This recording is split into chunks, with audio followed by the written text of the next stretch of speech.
श्री अकाल दोस्तों, Canadian immigration and IELTS centre Patiala तो मैं विक्रम। ਅੱਜ ਦੇ इस वीडियो में मैं कोई भी ग्रैमेटिकल स्ट्रक्चर या कोई लॉजिक नहीं डिस्कस करने वाला। बहुत सारे बच्चे ਜਿਹੜੇ आइल्स ਦਾ ਇੱਕ ਮੋਡਿਊਲ ਹੈ ਰੀਡਿੰਗ, ਉਹਨੂੰ ਲੈ ਕੇ ਕਨਫਿਊਜ਼ ਰਹਿੰਦੇ ਨੇ ਔਰ ਉਹਨਾਂ ਦਾ ਜਿਹੜਾ ਸਕੋਰ ਹੈ ਉਹ ਸੈਟੀਸਫੈਕਟਰੀ ਨਹੀਂ ਹੁੰਦਾ। ਉਹਦੇ ਕਈ ਸਾਰੇ ਰੀਜ਼ਨ ਹੋ ਸਕਦੇ ਨੇ। ਕਿਸੇ ਸਟੂਡੈਂਟਸ ਦੀ ਵੋਕੈਬਲਰੀ ਇੰਨੀ ਸਟਰੋਂਗ ਨਹੀਂ ਹੋ ਸਕਦੀ ਕਿ ਉਹ ਸਹੀ ਲੌਜਿਕ ਨਹੀਂ ਐਸਟੈਬਲਿਸ਼ ਕਰ ਸਕਦੇ। ਕਿਸੇ ਸਟੂਡੈਂਟ ਦਾ ਰੀਡਿੰਗ ਜਿਹੜੀ ਸਪੀਡ ਹੈ, ਸਕਿਮਿੰਗ ਜਾਂ ਸਕਿਪਿੰਗ ਜਿਹੜਾ ਮੈਥਡ ਹੈ ਉਹਨੂੰ ਫੋਲੋ ਨਹੀਂ ਕਰ ਸਕਦੇ। ਸੋ ਇਸ ਕਿਸੇ ਵੀ ਟੈਕਨੀਕ 'ਤੇ ਜਾਂ ਕਿਸੇ ਵੀ ਇਹਨਾਂ 'ਚੋਂ ਕਿਸੇ ਵੀ ਚੀਜ਼ ਕਰਕੇ ਤੁਹਾਡੀ ਜਿਹੜੀ ਰੀਡਿੰਗ ਹੈ ਅਫੈਕਟ ਹੋ ਸਕਦੀ ਹੈ, ਤੁਹਾਡੇ ਸਕੋਰ ਨੇ ਜਿਹੜੇ ਸੈਟਿਸਫੈਕਟਰੀ ਨਹੀਂ ਹੋ ਸਕਦੇ। ਕਾਫੀ ਤਰ੍ਹਾਂ ਦੇ ਕੁਐਸਚਨਸ ਨੇ ਜਿਹੜੇ ਅਸੀਂ ਅਲੱਗ-ਅਲੱਗ ਤਰ੍ਹਾਂ ਦੀ ਰੀਡਿੰਗ ਦੇ ਅੰਦਰ ਦੇਖਦੇ ਹਾਂ, ਜਿਹੜੇ ਮੋਸਟਲੀ ਸਟੂਡੈਂਟਸ ਨੂੰ ਪਤਾ ਨਹੀਂ, ਜਿਹੜੇ ਅਟੈਂਪਟ ਕਰ ਰਹੇ ਨੇ। ਮੈਚ ਦਾ ਹੈਡਿੰਗਸ, ਇਹਦੇ 'ਚ ਕੀ ਹੈ, ਸਾਡੇ ਕੋਲ ਇੱਕ ਲਿਸਟ ਆਫ ਹੈਡਿੰਗ ਹੁੰਦੀ ਹੈ, ਦੂਸਰੀ ਸਾਈਡ 'ਤੇ ਪੈਰਾਗ੍ਰਾਫਸ ਹੁੰਦੇ ਨੇ। ਪੈਰਾਗ੍ਰਾਫ ਅਸੀਂ ਪੜ੍ਹਦੇ ਹਾਂ ਔਰ ਉਸ ਤੋਂ ਬਾਅਦ ਅਸੀਂ ਦੇਖਦੇ ਹਾਂ ਕਿ ਕਿਹੜਾ ਜਿਹੜਾ ਉਹਦਾ ਹੈਡਿੰਗ ਹੈ ਉਹ ਸੂਟੇਬਲ ਹੈ ਔਰ ਉਹਨੂੰ ਅਸੀਂ ਐਜ਼ ਅ ਆਨਸਰ ਟਿਕ ਕਰ ਦਿੰਦੇ ਹਾਂ। ਟਰੂ ਫਾਲਸ ਨੋਟ ਗਿਵਨ ਜਿਹੜਾ ਤੁਸੀਂ, ਕਿਉਂਕਿ ਇਹਦੇ ਵਿੱਚ ਵੀ ਕਾਫੀ ਬੱਚੇ ਪ੍ਰੋਬਲਮ ਫੇਸ ਕਰਦੇ ਨੇ। ਜਿਹੜੀ ਮੇਨ ਪ੍ਰੋਬਲਮ ਆਉਂਦੀ ਆ ਉਹ ਆਉਂਦੀ ਹੈ ਫਾਲਸ ਤੇ ਨੋਟ ਗਿਵਨ ਨੂੰ ਆਈਡੈਂਟੀਫਾਈ ਕਰਨ 'ਚ। Summary completion, kind of fill in the blanks ਨੇ। ਸੈਂਟੈਂਸ ਕੰਪਲੀਸ਼ਨ ਵੀ ਇੱਦਾਂ ਦੀ ਨੇ। ਲਿਸਟ ਸਿਲੈਕਸ਼ਨ ਕੀ ਹੈ ਕਿ ਤੁਹਾਡੇ ਕੋਲ ਸਪੋਜ਼ ਇੱਕ ਕੁਐਸਚਨ ਹੈ, ਉਹਦੇ ਅੰਦਰ ਬਲੈਂਕ ਹੈ ਔਰ ਉਸ ਬਲੈਂਕ ਲਈ 6-7 ਆਪਸ਼ਨਸ ਦਿੱਤੀਆਂ ਹੋਈਆਂ ਨੇ, ਉਹਨਾਂ 'ਚੋਂ ਕੋਈ ਇੱਕ ਇੱਥੇ ਫਿੱਟ ਹੋਊਗੀ। ਤਾਂ ਇਹਦੇ 'ਚ ਜਿਹੜੀ ਪੈਰਾਫਰੇਜ਼ਿੰਗ ਦੀ ਟੈਕਨੀਕ ਹੈ ਜਿਹੜੀ ਕੰਮ ਕਰਦੀ ਹੈ, ਉਹਦੇ 'ਤੇ ਵੀ ਅਸੀਂ ਆਉਣ ਵਾਲੀ ਵੀਡੀਓਜ਼ 'ਚ ਗੱਲ ਕਰਾਂਗੇ। ਔਰ ਇੱਕ ਜਿਹੜੀ ਟਾਈਪ ਹੈ ਟੇਬਲ ਕੰਪਲੀਸ਼ਨ, ਫਲੋ ਚਾਰਟ ਜਾਂ ਡਾਇਗਰਾਮ ਕੰਪਲੀਸ਼ਨ, ਜਿਹਦੇ 'ਚ ਕੀ ਅਸੀਂ ਰੀਡਿੰਗ ਦੀ ਹੈਲਪ ਨਾਲ ਕੀ ਹੈ, ਜਿਵੇਂ ਅਸੀਂ ਕੋਈ ਡਾਇਗਰਾਮ ਹੈ, ਫਲੋ ਚਾਰਟ ਇਹਨੂੰ ਕੰਪਲੀਟ ਕਰਦੇ ਹਾਂ। ਸੋ ਇਹਨਾਂ ਸਾਰੇ ਕੁਐਸਚਨਾਂ ਦੇ ਉੱਪਰ ਜਿਹੜੀ ਇੱਕ ਚੀਜ਼ ਹੈ ਜਿਹੜੀ ਉਹ ਕਾਮਨ ਹੈ, ਅਗਰ ਤੁਸੀਂ ਇਹਨਾਂ 'ਚੋਂ ਕਿਸੇ 'ਚ ਵੀ ਪ੍ਰੋਬਲਮ ਫੇਸ ਕਰ ਰਹੇ ਹੋ, ਸਭ ਤੋਂ ਪਹਿਲਾਂ ਜਿਹੜੀ ਚੀਜ਼ ਤੁਸੀਂ ਕਰਨੀ ਚਾਹੀਦੀ ਹੈ, ਇੱਕ ਰੀਡਿੰਗ, 2 ਰੀਡਿੰਗ ਜਾਂ 3-4 ਰੀਡਿੰਗਸ ਅਟੈਂਪਟ ਕਰੋ ਪੂਰੇ ਸੈਕਸ਼ਨ। ਔਰ ਉਸ ਤੋਂ ਬਾਅਦ ਤੁਹਾਨੂੰ ਇੱਕ ਕਲੈਰਿਟੀ ਆ ਜਾਊਗੀ ਕਿ ਤੁਸੀਂ ਇਹਨਾਂ 'ਚੋਂ ਕਿਹੜੇ ਸੈਕਸ਼ਨ 'ਤੇ ਜ਼ਿਆਦਾ ਮਿਸਟੇਕਸ ਕਰ ਰਹੇ ਹੋ, ਕਿਹੜੇ ਦੇ ਅੰਦਰ ਵੀਕ ਹੋ। ਜਿਹੜੇ ਸੈਕਸ਼ਨ ਦੇ ਅੰਦਰ ਤੁਸੀਂ ਵੀਕ ਹੋ ਉਸ ਸੈਕਸ਼ਨ ਦੇ ਉੱਪਰ ਫੋਕਸ ਕਰਨਾ ਚਾਹੀਦਾ ਹੈ। ਅਗਰ ਤੁਸੀਂ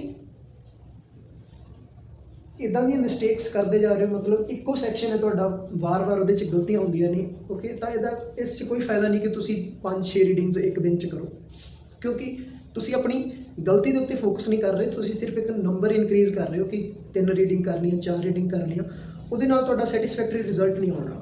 ਤੁਹਾਨੂੰ ਕੀ ਕਰਨਾ ਚਾਹੀਦਾ, ਜੋ ਵੀ ਤੁਹਾਡਾ ਸੈਕਸ਼ਨ, ਇੱਕ ਪਰਟੀਕੂਲਰ ਟਾਈਪ ਆਫ ਕੁਐਸਚਨ ਨੇ ਜਿਹਨਾਂ ਦੇ ਉੱਪਰ ਤੁਸੀਂ ਵਧੀਆ ਨਹੀਂ ਪਰਫਾਰਮ ਕਰਦੇ, ਉਹਦੀ ਤੁਹਾਨੂੰ ਸ਼ੀਟਸ ਲੈਣੇ ਚਾਹੀਦੇ ਨੇ। ਉਹ ਸਿਰਫ ਉਸੇ ਦੇ ਕੁਐਸਚਨ ਅਟੈਂਪਟ ਕਰਨੇ ਚਾਹੀਦੇ। ਰੀਡਿੰਗ ਦੇ ਅੰਦਰ 40 ਕੁਐਸਚਨ ਹੁੰਦੇ ਨੇ, ਤਾਂ ਟਰਾਈ ਕਰੋ ਕਿ ਤੁਸੀਂ 40 ਦੇ 40 ਕੁਐਸਚਨ ਉਸੇ ਟਾਈਪ ਦੇ ਅਟੈਂਪਟ ਕਰੋ ਜਿਹਦੇ ਅੰਦਰ ਤੁਸੀਂ ਕਮਜ਼ੋਰ ਹੋ। ਇੱਕ ਦਿਨ ਦੇ ਅੰਦਰ ਤੁਸੀਂ ਇੱਦਾਂ ਦੀ ਅਗਰ 2 ਰੀਡਿੰਗਸ ਕਰਦੇ ਹੋ ਤਾਂ ਤੁਹਾਡਾ ਕਨਸੈਪਟ ਹੈ ਜਿਹੜਾ ਉਸ ਚੀਜ਼ ਨੂੰ ਅਟੈਂਪਟ ਕਰਨ ਦਾ ਆਪਣੇ ਆਪ ਹੋਰ ਜ਼ਿਆਦਾ ਕਲੀਅਰ ਹੋਊਗਾ।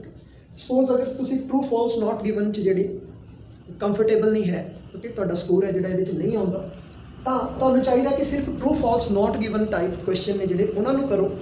ਤਾਂ ਜਦੋਂ ਤੁਸੀਂ 40 ਦੇ 40 ਕੁਐਸਚਨ ਸਿਰਫ ਇਹੀ ਅਟੈਂਪਟ ਕਰੋਗੇ ਤਾਂ ਇਹਦੇ ਨਾਲ ਤੁਹਾਡੇ 'ਚ ਆਪਣੇ ਆਪ ਇੱਕ ਕਲੈਰਿਟੀ ਡਿਵੈਲਪ ਹੋ ਜੂਗੀ, ਇੱਕ ਮੈਥਡ ਡਿਵੈਲਪ ਹੋ ਜੂਗਾ। ਟਰੂ ਨੂੰ ਆਈਡੈਂਟੀਫਾਈ ਕਰਨਾ ਕੋਈ ਔਖੀ ਗੱਲ ਨਹੀਂ, ਟਰੂ ਮੋਸਟਲੀ ਬੱਚੇ ਅਟੈਂਪਟ ਕਰ ਲੈਂਦੇ ਨੇ।